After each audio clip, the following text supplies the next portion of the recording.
Bora para mais um vídeo aqui no canal. No vídeo de hoje eu vim responder a pergunta que não quer calar, a dúvida do povo. Pamela, cadê seu cabelo? Cadê o resto desse cabelo? Porque a última vez que você veio aqui, esse cabelo não tava desse tamanho não. E como assim? Você passou por uma segunda transição? Por que você passou por uma segunda transição com aquele cabelo espetaculoso que você estava? Por que você passou por um big... Como assim? Você já cortou, inclusive, você já fez o Big Shop? Menina, deixa eu te falar uma coisa. Quantas coisas podem acontecer em um ano e meio, em um ano e alguns meses, não é mesmo? A última vez que eu apareci aqui no canal foi para fazer a resenha dos produtos da Negra Rosa. E na ocasião eu estava no intervalo de retoque. Eu tava no meu período de pausa de retoque da química que eu usava antes, que era uma química ácida. Aqui no meu canal tem alguns vídeos sobre isso. Eu venho de uma vivência onde eu clareei bastante meu cabelo, passei por vários processos de mudança de cor. Aí cheguei a uma fase na qual eu fiquei mais tranquila em relação à cor dele. E aí depois vi na química ácida uma possibilidade de ter mais facilidade no meu dia a dia para lidar com o meu cabelo, para desembaraçar, para deixar a raiz mais baixa. Então eu comecei a fazer a química ácida, que é popularmente conhecida, ficou bastante conhecida aqui no canal pela marca da química, que é o Lola Vintage. E eu usei essa química por 3 anos. Pelo período, como vocês podem ver, ela foi uma química que ela deu certo para mim a curto e longo prazo, entendeu? Só que, mulher, como sempre, com aquele fogo, me responda aí, aonde que é o fogo? Aquele fogo, filha, que ataca de tempos em tempos. Depois de 3 anos na paz de Cristo, eu resolvi que eu queria trocar de química. Por quê? Na minha cabeça, eu teria tanto mais facilidade na aplicação, quanto teria um resultado melhor do que o que a química ácida me oferecia. Como assim um resultado melhor? Para algumas pessoas, o bom não é suficiente, entendeu? Às vezes o bom já tá muito bom, filha. Eu vim aprender isso depois de ter passado por tudo que eu passei. A gente não se contenta com o bom. Às vezes, a gente vai atrás da perfeição. E é nessa busca pela perfeição que a gente quebra a cara. Foi isso que aconteceu comigo. Enfim. E aí, eu, depois desse período, nessa busca por, vai ser mais fácil de aplicar, de manusear, vou ficar com a raiz mais baixa e tal, e vai ficar perfeito. E depois de deixar minha raiz crescer, bastante, nesse período de 10 meses, eu comecei a saga, da cartilha de troca de química, que é fazer o teste de mecha. Eu fiz muitos testes de mecha, muitos, porque eu não conseguia chegar ali num resultado que, como que eu vou dizer para vocês? Porque como a minha raiz ela é afofada, ela é algodão, eu sempre ficava muito no limite. Eu ficava no limite sempre entre alisar ou ficar frisado, entende? E aí, por quê? Porque o meu comprimento, ele já tem aquele desenho de espiral. Já a minha raiz, não. A minha raiz, ela é como se ela fosse um zigue-zague. Raiz crespa é igual aqui, ó, raiz crespa. Ele vem crespo, a partir de um certo momento ele começa a ter a formação do cacho. Igual aqui, ó, começou a formar o cacho também, tá vendo? Mas a raiz é crespa. Então, por conta dessa diferença, eu nunca conseguia chegar na raiz, nesse meio termo, aonde o cabelo ficasse um relaxado, parecido com comprimento. Então, eu fiz vários testes de mecha. E fazendo o teste de mecha, eu não tava conseguindo esse resultado. O que que eu fiz? Fui comprar curso para ver o que tava, se era o tempo, se era o jeito de manusear e pipipi papopó. Então, eu fui preparada para toda essa mudança. Fiz, nos últimos testes de mechas que eu fiz, eu consegui um resultado satisfatório. Eu vou deixar rodando aí para vocês. E aí eu fiz a primeira, eu digo que foi um testão de mecha, porque eu peguei uma das laterais toda assim do meu cabelo, porque eu falei assim, ó, é mais fácil eu perder uma parcela do cabelo do que perder todo o cabelo, né? Então eu peguei uma das laterais, fiz a mudança e acompanhei essa mudança. A princípio deu tudo certo. E aí depois disso eu decidi que eu iria fazer a troca da química e aí iria aplicar em todo o cabelo. Então, como vocês podem aí ver pelo vídeo, a troca ela foi bem sucedida, sim. Eu tive o cabelo do jeito que eu queria, sim, por um período ali que eu acredito que girou em torno de 2 meses a 3 meses. Fiz o ajuste da minha rotina, da minha nova rotina, porque os cuidados com a química ácida é um cuidado totalmente diferente do que com a química alcalina. Porque o cabelo com a alcalina tende a ficar poroso e ficar sempre ficando poroso. E foi aí que o bicho pegou. Entendeu, filha? Foi aí que o bicho pegou.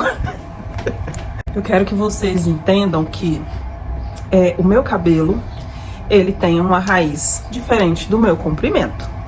Inclusive, depois eu vou trazer um vídeo de finalização para vocês verem que isso é perceptível independente do tamanho que está o meu cabelo. Tem essa diferença de raiz e pontas. E uma coisa que eu descobri, tendo essa vivência, é que o meu cabelo, ele é extremamente poroso. E a química ácida, fora o efeito químico que ela tem, esse efeito embelezador que ela tem, me ajuda muito a disfarçar, a camuflar, a maquiar essa porosidade. Você tá entendendo? Ela ajuda a maquiar essa porosidade de forma que esteticamente não seja perceptível e, como que a gente fala? Palpavelmente, também não seja tão perceptível assim. Tanto que depois que eu passei pela essa troca de química e que eu tive que fazer a minha nova adaptação, a nova rotina, eu tinha que fazer muito mais etapas de produtos, de máscaras que controlasse a porosidade, coisa que antes eu não precisava fazer tanto, porque a química ácida dava conta de segurar essa questão. Sim, no início eu dei uma estranhada, apesar de ser uma química de qualidade muito boa, que eu já respondendo aqui, qual que eu usei para fazer o meu relaxamento foi o Vela. E apesar de ser uma química de qualidade muito boa, o mecanismo, né, da alcalina é totalmente oposto ao mecanismo da ácida, porque a ácida ela alinha o cabelo, a alcalina não. Ela deixa uma pegada assim no cabelo mais diferente. Então, para quem primeiro conheceu a ácida para depois ir para a alcalina, o primeiro mês eu senti isso bater bem forte, essa diferença. E aí tive que investir em recuperar e reverter esse quadro e essa sensação que eu sentia. E aí, depois desse período de 2 meses que eu passei pela troca de química, eu fui percebendo que o meu cabelo, conforme foi passando os dias, conforme eu fui vivendo a vida, ele foi mudando. Ele foi mudando neste exato local aonde tinha o tioglicolato. E aí, na busca pela resposta, porque quando eu comecei a perceber que aquilo estava acontecendo, ali depois dos 2 meses, eu falei, pera, tá acontecendo alguma coisa aqui, e isso não estava assim antes. Eu comecei a ir atrás de resposta do porquê que aquilo estava acontecendo. E aí eu comecei a pensar, gente, até então eu não tinha feito nada de escova e nada de chapinha de cabelo. Porque eu estava tão, assim, contente com o meu cabelo que eu estava usando ele só natural, assim, natural que eu digo, com finalização natural. Finaliza e deixa secar natural. E aí eu gosto de deixar secar na frente do ventilador, porque é um ventinho que não vem com calor. E aí, querendo ou não, doa mais brilho pro cabelo, pelo menos eu sinto isso. Uso o secador quando tá muito frio. Eu pensei, será que é porque eu seco o meu cabelo com o secador, fazendo aquele movimento de que a maioria dos profissionais que lidam com cabelo crespo usam essa técnica para secar o cabelo? Será que é por conta disso? Será que é porque eu fiz trança, coloquei box braids no meu cabelo? Será que é porque é o jeito que eu prendo o meu cabelo, que essa parte ela foi ficando extremamente porosa e frisada, só que um frisado que eu não conseguia disfarçar, entendeu? Eu até dei o apelido de cabelo mastigado, parecia um cabelo mastigado, que não tava assim, entendeu? E que foi ficando nessa situação. E aí, eu já comecei a perceber que esse cabelo, eu não conseguia enrolar mais com o dedo para disfarçar, eu não conseguia fazer tesourinha para disfarçar, eu não conseguia nem sequer amassando, eu disfarçava essa parte, porque ela ficava um frisado esticado, como se fosse um aspecto muito, muito parecido com scab hair, com aquela mesma textura de cabelo poroso que não aceita manipulação. Eu vou deixar uma imagem para vocês que mostra exatamente aonde está a parte com tioglicolato, aonde está a parte de crescimento do cabelo e aonde que está a parte que tinha a química da Lola. Quando eu fui percebendo que aquilo ali, independente de todas as finalizações que eu fizesse, não estava conseguindo disfarçar, eu fui tomada por um sentimento enorme de culpa e descontentamento. Ninguém faz nada esteticamente esperando que aquilo dê errado. As pessoas fazem mudanças esteticamente, seja ela qual for, esperando um resultado positivo. E eu esperava um resultado positivo dessa troca de química. Porém, eu não obtive a longo prazo. A curto prazo sim, mas não a longo prazo. E essa parte foi ficando tão diferente do restante e ela ficava mais visível, principalmente se eu usasse gel, gelatina, se eu ficasse com o cabelo molhado. Então eu já nunca gostei de ficar com o cabelo molhado. E aí, a partir desse momento que essa parte foi ficando desse jeito, aí que eu odiava ficar com o cabelo molhado, porque seco eu conseguia disfarçar um pouco mais, mas molhado, qualquer pessoa batia o olho e conseguia perceber. E era uma parte do cabelo que aqui na raiz passava o gel e a gelatina, ok. O gel e a gelatina pegava nessa parte frisada, ficava aquele frisado tipo scab hair esparramado que não quer juntar. E aí, daqui para as pontas, ok também. E aí aquilo foi ficando, foi me tomando tanta energia, que eu falei assim, meu Deus, fora a culpa que eu tava sentindo por tudo isso ter dado errado, logo comigo era um mix, assim, que eu ficava feliz por ter dado errado comigo, afinal eu não tinha tido a oportunidade de pegar ninguém para fazer essa química com cabelo igual ao meu, então é melhor você errar em si mesma do que errar nos outros. Mas eu também tinha um sentimento de culpa muito grande, porque eu nunca tive o cabelo do tamanho que o meu cabelo tava. E tipo, eu ficava olhando as fotos do meu cabelo, de como ele tava antes de tudo isso acontecer, e eu ficava assim, meu Deus, eu não acredito que eu tô passando por isso. Por que eu tô passando por isso, Senhor? E assim, são sentimentos totalmente diferentes ao que eu tive quando eu passei pela minha primeira transição. Eu achando que eu tiraria isso de letra, mas não tirei, porque o sentimento que eu tive na minha primeira transição foi de empolgamento, foi de descoberta, foi de curiosidade. O sentimento que eu tive nessa segunda foi de culpa, de por que eu fui fazer isso, por que esse trem ficou desse jeito, qual é a resposta eu vou ter para isso, entendeu? E aí foi por conta disso, eu fiquei desgostosa com o meu cabelo. E aí depois, né, que eu já vi que o trem tinha dado merda mesmo, a longo prazo, que não ia rolar tentar fazer um retoque, porque uma hora toda aquela parte ficaria igual essa parte que ficou frisada, diferentona e estranha, parecendo scab hair, uma hora todo o cabelo ficaria daquela forma. E aí eu falei assim, realmente agora é transição. E eu tentei, filha, olha, nos primeiros 5 meses, 6, que foi quando eu percebi que realmente aquilo ali não ia rolar, eu tentei tudo quanto é tipo de tratamento que você pensar, tudo quanto é tipo de finalização para disfarçar, dedo liso, tesourinha, fazer trança. Só que foi chegando um período que eu fui ficando extremamente cansada de fazer isso, que isso me tomava muito tempo fazer esse disfarce. E aí eu peguei e falei assim, realmente agora eu tô em transição.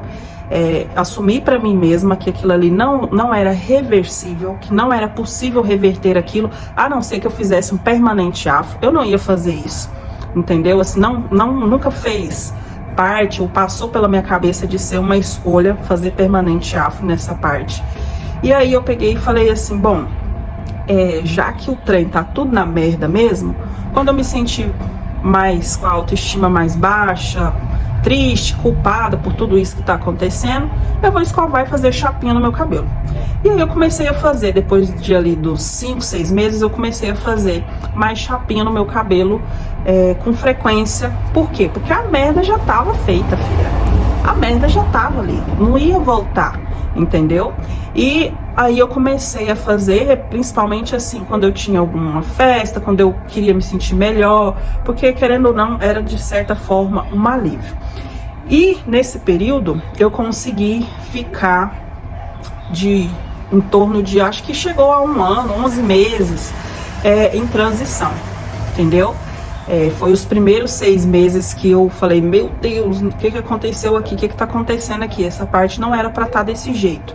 E aí o restante, né, dos 5 meses, deixando o cabelo crescer, fazendo escova, finalizando do jeito que dava. Fiz um primeiro corte. Esse primeiro corte, para ver se com menos peso essa parte frisada iria enrolar. Não rolou também. E aí fiz um segundo corte, onde meu cabelo veio parar bem aqui na nuca. E eu já tava inclusive de franjinha, porque eu tava tentando acompanhar o crescimento do meu cabelo pela franja. E eu falei assim pra mim, na hora que chegar um tamanho bom de franja, aí eu faço o Big Shop.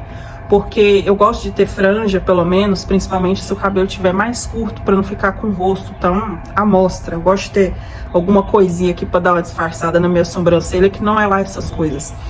E aí veio o Big Shop, acredito que com 11 meses de transição eu fiz o segundo Big Shop. E o meu Big Shop, ele foi feito ano passado, em novembro. Eu vou colocar a data aqui, e como a gente já tá em janeiro, né, então ele já deu uma bela de uma crescida, porque a franja, ela não tava ficando bem em cima aqui da sobrancelha, agora ela já tá ficando em cima da sobrancelha. Então, filha, foi tudo isso que aconteceu. Foi por isso que eu entrei em transição. Não foi uma transição que eu quis a primeiro momento. Eu lutei contra ela para tentar reverter essa situação. Mas as coisas à minha volta falou assim, não. Já deu merda, filha. Não adianta você querer consertar isso aí, não. Hoje eu já consigo estar bem, né? Como eu disse pra vocês, eu passei por um sentimento de culpa muito grande. Por quê? Porque a princípio deu certo, depois que foi dando errado. Hoje, depois de muito conversar com meus colegas de profissão, depois de falar com muitos, depois de quebrar a cara, depois de tentar estudar e tentar entender o porquê que isso aconteceu, eu honestamente tenho o seguinte pensamento, que nem tudo é para todo mundo e tá tudo bem, tá? Nem tudo é para todo mundo. Existe aquele processo que vai dar melhor para uma pessoa, existe aquele que não vai dar. A mesma pessoa seguindo a cartilhazinha, fazendo tudo bonitinho, vai ter um negócio que não vai ir, né? Porque a gente é ser individual. Aqui no meu canal eu tenho pessoas que chegaram aqui, descobriram que eu estava fazendo uma química ácida do Lola, foram para a química ácida do Lola. Uma parcela amou, outra parcela odiou. Por quê? Porque cai dentro desse pensamento que eu tô falando pra vocês. Nem tudo que dá certo pra um, dá certo pra todo mundo. Então é isso, gente. Valeu a experiência. Assim, na verdade não valeu tanto assim. Eu tô querendo ser fina, viu? Agora eu tô rindo, mas ano passado... Vocês não estão entendendo. Então, assim, valeu a experiência, porque hoje eu posso compartilhar esse lado com vocês. Mas, Se eu pudesse não ter passado por isso, querida, é lógico que eu não teria passado. É lógico que não. Então, eu gostaria muito que vocês colocassem aqui nos comentários a experiência de vocês. Você acha que tudo no mundo da química dá certo para todo mundo? Entendeu? Eu, por exemplo, tenho clientes aqui que elas não podem fazer coloração. Não pode, nem com amônia, nem sem amônia, nem de jeito nenhum, porque o cabelo delas é tão fino que não aguenta uma coloração, entendeu? Não aguenta uma mudança de cor. Tem umas que o problema às vezes é o cabelo, outras vezes é o couro cabeludo, que não aguenta, vira alergia, vira descamação, entende? Então, assim, nem tudo é para todo mundo. Eu cheguei apenas nesta conclusão, estou partilhando com vocês a minha vivência. É isso, gente. Eu vou chegar ali, a gente se vê no próximo vídeo, tá? Um beijão e tchau.